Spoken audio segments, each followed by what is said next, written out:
This is part 7 of the series Circles, and I'm beginning this part with a new theorem, and the theorem is called the tangent and intersected chord theorem. And what the theorem says is if a tangent and a chord intersect at a point on a circle, then the measure of each angle formed is 1/2 the measure of the intercepted arc. So what that's saying is when this chord and tangent intersect at a point on the circle, this angle is 1/2 its intercepted arc. This angle is 1/2 its intercepted arc. Now when we say angle, what we're talking about is the angle from the chord down to the tangent. So it's this entire angle. We're not stopping at the edge of the circle. Same thing here. The angle is from the chord down to the tangent. And the intercepted arc on angle 1 is AC, and for angle 2 is ABC. Now this theorem is very closely related to the inscribed angle theorem, and in fact we're going to use the inscribed angle theorem to prove this theorem. And the idea is you can just consider this angle and this angle an inscribed angle. Even though they're not inscribed angles, you can consider it as such because the theorem says the same basic thing. So whenever a chord and a tangent intersect at a point on the circle, this angle is 1/2 its intercepted arc. So let's take a look at the proof of this theorem and see if we can make sense of this. The given for this proof is line L is tangent to circle P at point A. So point A is a point of tangency for line L, and this chord is intersecting at point A. We want to prove that the measure of angle 1 equals 1/2 the measure of arc AC. Now the general plan for the proof is going to be we're going to draw a diameter in here from A through P to D, and we're going to use the inscribed angle theorem for this angle that was formed here, CAD. So this angle is going to be an inscribed angle, and we're going to use the fact that this diameter AD intercepts a semicircle, and therefore this angle DAE is a 90-degree angle. And we're going to use that to show that this is 1/2 the intercepted arc. So let's go ahead and begin with this proof. We're going to go ahead and draw our auxiliary diameter, and we're going to write down our givens. So here's our given information, and we draw the diameter with the 2-point postulate as our reason. Now, what I want to do is I want to generate an expression for arc DC so that I can have a comprehensive expression for arc DCA, and I'm going to relate those to angle 2 and angle 1. So the first thing I want to do is show that this angle, DAC, or angle 2, is 1/2 arc DC. So here we have the measure of angle 2 equals 1/2 arc DC, and that's the inscribed angle theorem.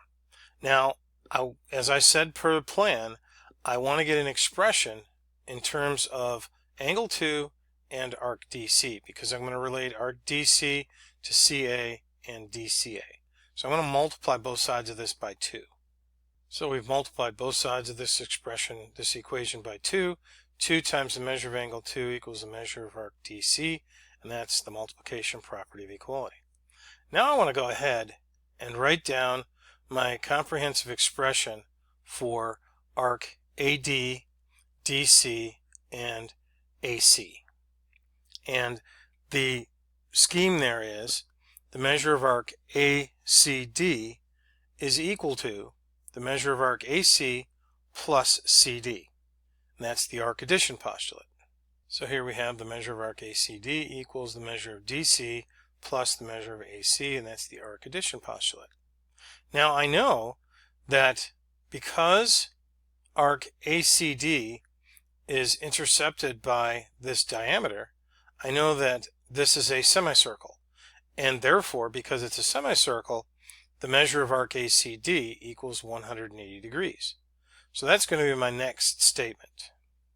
So here we have ACD. Arc ACD is a semicircle, and the measure of arc ACD is equal to 180 degrees, and that's all by the definition of a semicircle.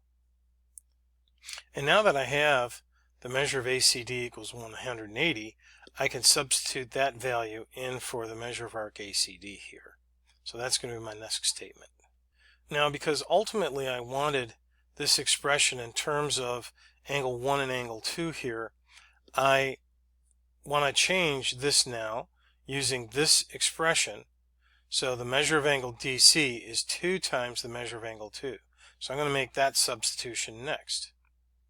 Okay, so we have the 180 equals 2 times the measure of angle 2 plus the measure of arc AC by the substitution property, and I'm getting closer to having this expression.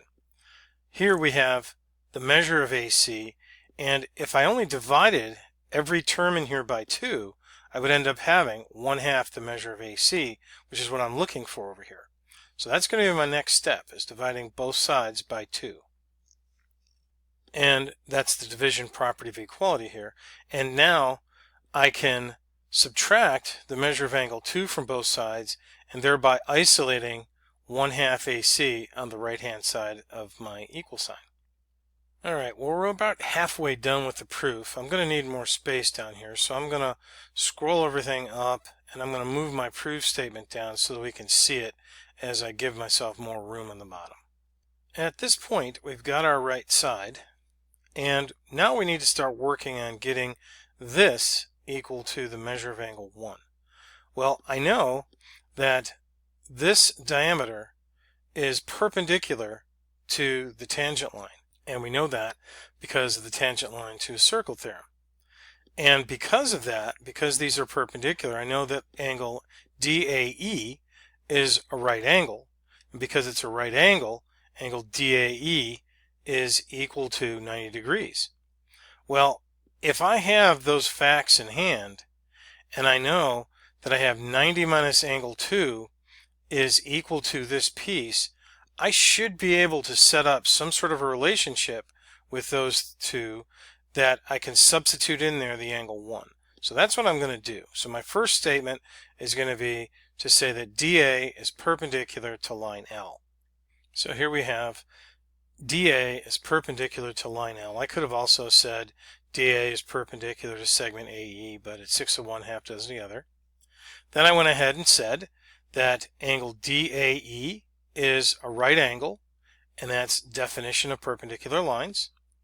And then, as we said previously, because DAE is a right angle, DAE equals 90 degrees, and that's definition of a right angle. Now I'm at the point where I can go ahead and establish my relationship here. I know that by the angle addition postulate, the measure of angle 2 plus the measure of angle 1 equals the measure of angle DAE. So that's going to be my next statement, is the measure of angle 1 plus the measure of angle 2 equals the measure of angle DAE. Now remember that we're trying to get this expression equal to this expression because we've got this taken care of. So we need to somehow get a 90 degree in there. Well, measure of angle DAE equals 90 degrees. So I'm going to go ahead and make that substitution now. Okay, now we're getting really close. We have to have this, 90 minus angle 2. Well, here we have an angle 2 on the left-hand side. And if I just subtract angle 2, I will have 90 minus angle 2 on the right-hand side, which is the same as this. And that's going to all be equal to the measure of angle 1, which is what I'm looking for over here. So now that's all I need to do is subtract angle 2 from both sides. And now I've got my expression. I have 90 minus angle 2 on one side, 90 minus angle 2 on the other side. So if A equals B and B equals C, then A equals C. Remember that? That's the transitive property of equality. And that's what I'm going to say. So I can have my final statement by the transitive property. The measure of angle 1 equals 1/2 the measure of AC. And there we have it. There's our proof. And we could do the exact same thing with the other angle, but it's really not necessary. We can show that this is 1/2 this without going through that.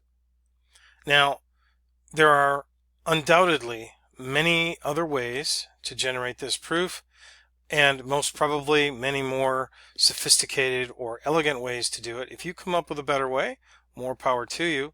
This is the way I came up with. Hopefully you were able to follow it.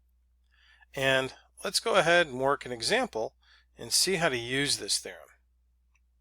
In this first example, we have a circle with chord AC, and we're going to assume that this line is tangent at point A, and we're looking for the measure of angle 2 and the measure of arc AC. We're given the measure of angle 1 is 63 degrees. Well, to start with, we know that the measure of angle 1 and the measure of angle 2 are a linear pair here. So we know that the measure of angle 2 is 180 minus 63. So that's going to be 117. So that's the first piece. So the measure of angle 2 is 117 degrees. And then since we're going to use the tangent and intersected chord theorem, this angle is 1/2 the intercepted arc. Therefore, the arc is twice the measure of the angle. So since the angle is 63, the arc is going to be 2 times that.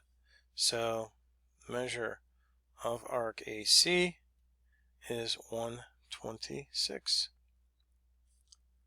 Okay. The next example here, we're looking for angle 1. We're given arc AB. So again, the measure of the angle in here is 1/2 the intercepted arc.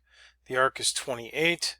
Therefore, the measure of angle 1 is equal to 14 degrees. And then the last example over here says that we're looking for the measure of LQN. LQN is this arc over here. We have no idea at this point if this is a semicircle or a diameter, and this is a semicircle, but we know that this is 112. Therefore, since this is not 90 degrees, this can't be a semicircle, and neither can this. So if this angle is 112, we know that this angle is going to be 180 minus that, which is 68 degrees. And since this arc is twice the angle is 1/2 the arc, then this arc must be 136 degrees. So the measure of arc LQN is 136 degrees. So altogether, not an incredibly difficult theorem to work with, but as you can tell, the proof was a little bit dicey. So in conjunction with the inscribed angle theorem, you should be able to solve any related problem of this nature. So let's go ahead and move on to the next concept.